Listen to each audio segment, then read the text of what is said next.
दिशा सुबह से अपने काम में बहुत व्यस्त थी। बहुत थक कर अभी बैठी थी कि उतने में अविनाश आ गए। दिशा के बाल बिखरे हुए थे, कपड़े भी थोड़े से मैले हो गए थे।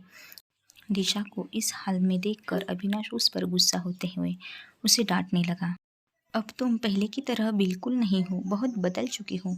पहले जब मैं घर आता था तो तुम मुस्कुराकर मेरा स्वागत करती। मेरे लिए सजना संवरना तो तुम बिल्कुल भूल ही चुकी हो। सारा मूड ऑफ कर दिया। इतना कहकर वह अपने कमरे में चला गया। दूसरे दिन दिशा ने किसी तरह से अपने घर का काम जल्दी से ख़त्म कर दिया। फिर अविनाश के पसंद का खाना बनाया और उसके लिए सज संवर कर तैयार होकर उसकी प्रतीक्षा करने लगी। घर के सारे सदस्य तो खाना खाकर सो चुके थे, मगर दिशा ने अभी तक खाना नहीं खाया था और वह बड़ी बेसब्री से अविनाश की प्रतीक्षा कर रही थी। उस दिन अविनाश को ऑफिस से घर आने में बहुत देर हो गई थी। दरवाजे की घंटी बजी। दिशा ने अपने आप को ठीक किया और दरवाज़ा खोला। अविनाश अंदर आते ही तुरंत अपने कमरे में चला गया। ना ही उसने दिशा की ओर देखा और ना ही उससे कोई बात की। दिशा उदास हो गई, लेकिन सोचने लगी शायद अविनाश को आज ऑफिस में बहुत काम होगा और वह अभी भी उसी काम के बारे में सोच रहा होगा, इसलिए उसने दिशा की ओर नहीं देखा। अभी खाना खाने आएगा तो ज़रूर देखेगा। दिशा की और उसके हाथ के बने खाने की प्रशंसा भी करेगा, क्योंकि आज दिशा ने बड़े चाव से उसके लिए खाना बनाया था। यह सब सोचते हुए वह किचन में चली गई ताकि खाना गर्म कर सके। थोड़ी देर बाद सारा खाना लाकर टेबल पर सजा दिया और अविनाश का इंतज़ार करने लगी। मगर जब बहुत देर तक अविनाश नहीं आया तो दिशा उसे देखने के लिए कमरे में चली गई। उसने देखा अविनाश तो सो चुका है। यह सब देखकर दिशा को बहुत दुख हुआ। उसने सारा खाना समेट कर किचन में रख दिया और खुद भी बिना खाए कमरे में आ गई। बेड पर लेटते ही उसकी आंखों से आंसू निकलने लगे। अविनाश ने एक नज़र उठाकर भी उसे नहीं देखा, ना ही उसके हाथ का बना खाना खाया। हमेशा अविनाश उससे ही यही शिकायत करता है कि वह पहले की तरह नहीं रही, उसके लिए सच सवर कर नहीं रहती। मगर आज तो उसने बहुत ही चाव से अविनाश के लिए खाना बनाया था और अविनाश की प्रतीक्षा करते करते उसने भी कुछ नहीं खाया था। आज एक खास दिन था जिसे अविनाश भूल गया था। आज अविनाश की इस हरकत में दिशा के दिल को बहुत चोट पहुंचाई थी। भूख के कारण उसे नींद नहीं आ रही थी। वह लेटे लेटे ही ख्यालों में खो गई। आज उनकी शादी को 8 साल पूरे हो चुके थे, इसलिए आज वह अपने और अपने पति के बीच के सारे मनमुटाव दूर करना चाहती थी। पहले पहले तो अविनाश दिशा का बहुत ख्याल रखता था, उसके लिए छोटे छोटे सरप्राइज़ गिफ्ट ले आता था, उसकी और उसके खाने की खूब प्रशंसा करता था और उससे बहुत प्रेम करता था। मगर धीरे धीरे प्यार की जगह कड़वाहट ने ले ली और अब तो हर छोटी छोटी बात पर दोनों झगड़ने लगते। वह दोनों जो पहले एक दूसरे की जान थे, आज एक दूसरे से अजनबी जैसा व्यवहार करते। और आज अविनाश की इस हरकत से दिशा के दिल को बहुत गहरी चोट पहुंची थी। इसलिए उसने यह सोच लिया कि अब वह अविनाश से तब तक बात नहीं करेगी जब तक वह उससे माफ़ी नहीं मांग लेता। अगली सुबह हमेशा की तरह दिशा ने अविनाश के लिए टिफ़िन तैयार किया और उसकी सारी ज़रूरती सामान जैसे उसकी घड़ी, बटवा, कपड़े सब कुछ निकाल कर बेड पर रख दिया ताकि अविनाश उसे किसी चीज़ के लिए बुलाए नहीं। लेकिन यह क्या, बेफिक्र अविनाश ने इस बात पर ध्यान ही नहीं दिया कि दिशा उससे नाराज़ है। कुछ दिनों तक ऐसा ही चलता रहा। दिशा सुबह अविनाश के लिए जागने से पहले ही जाग जाती। अविनाश के बुलाने से पहले ही उसकी सारी चीज़ें निकाल कर रख देती। आवाज़ देने से पहले ही उसके लिए नाश्ता खाना लेकर आ जाती और रात में जब अविनाश सो जाता तब वह कमरे में जाती। एक दिन अविनाश यह सोचने लगा कि कुछ दिनों से दिशा का व्यवहार कुछ बदला बदला सा लग रहा है और वह कुछ दिनों से उससे बात भी नहीं कर रही है। रात को जब तक दिशा कमरे में नहीं आई, अविनाश जागता रहा। जैसे ही दिशा कमरे में आई, अविनाश उससे बहुत से प्रश्न पूछने लगा, लेकिन दिशा ने उसके किसी प्रश्नों के उत्तर नहीं दिए। जब अविनाश ने यह देखा तो उसे बहुत गुस्सा आया। अविनाश को गुस्से में देखकर दिशा के भी सब्र का बांध टूट गया। उसने भी अविनाश के गुस्से का जवाब गुस्से से देते हुए कहा, तुम हमेशा मुझसे शिकायत करते हो, ज़रा ज़रा सी बात पर मुझसे झगड़ने लग जाते हो। तुम्हें हमेशा यही लगता है कि तुम सही और मैं गलत। क्या कभी तुमने मेरा हाल जानने की और मेरे दिल की बात समझने की कोशिश की है? नहीं। तुम मुझसे कहते हो कि मैं तुम्हारे लिए सच सवर कर नहीं रहती, लेकिन क्या तुम्हारे पास मेरे लिए समय है? कुछ दिनों पहले शादी की सालगिरह पर मैंने तुम्हारे लिए बड़े चाव से खाना बनाया और सिर्फ तुम्हारे लिए सच सवर के तुम्हारा इंतज़ार करती रही। मगर तुमने ना मेरी ओर देखा, ना खाना खाया, और ना ही तुम्हें हमारी शादी की सालगिरह याद थी।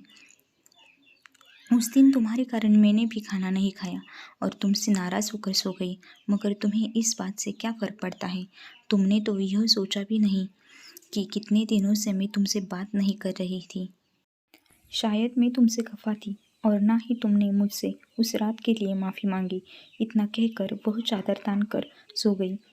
दिशा की बात सुनकर अविनाश यह तो समझ गया कि उससे गलती हुई है, लेकिन अहंकार में आकर वह अपनी गलती मानने के बजाय वह सफाई देते हुए कहने लगा, उस दिन हम सब ऑफिस के दोस्तों ने बाहर खाना खाने का प्लान बनाया था और मैं तुम्हें बताना भूल गया, और तुम जानती हो मैं सालगिरह जैसी बेफिजूल की चीज़ों को नहीं मानता, और वैसे भी उस दिन मैं बहुत थक चुका था।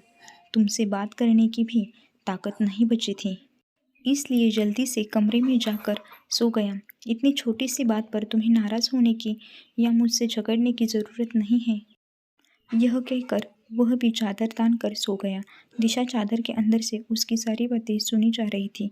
वह बहुत उदास हुई और उसकी आंखों से आंसू बहने लगे। दूसरे दिन दिशा ने अविनाश की सारी चीज़ें निकाल कर बेड पर रख दी, मगर उससे कोई बात नहीं की।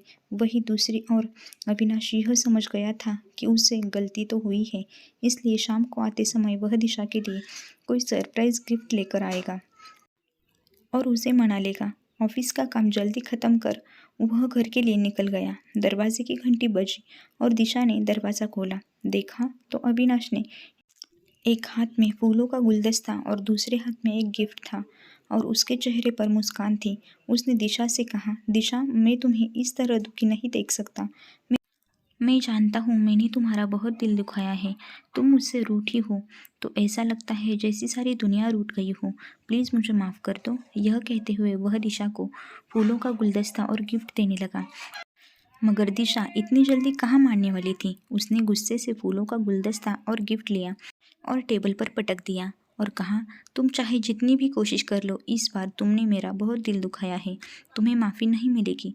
अभी वह कुछ कहने ही वाली थी तो उतने में मोबाइल की घंटी बजी। उसका मोबाइल कमरे में था तो वह जाकर फ़ोन उठाती है। दूसरी तरफ से आवाज़ आती है, हेलो, क्या आप मिस्टर अविनाश की पत्नी बोल रही हो? दिशा कहती है, जी हाँ, आप कौन?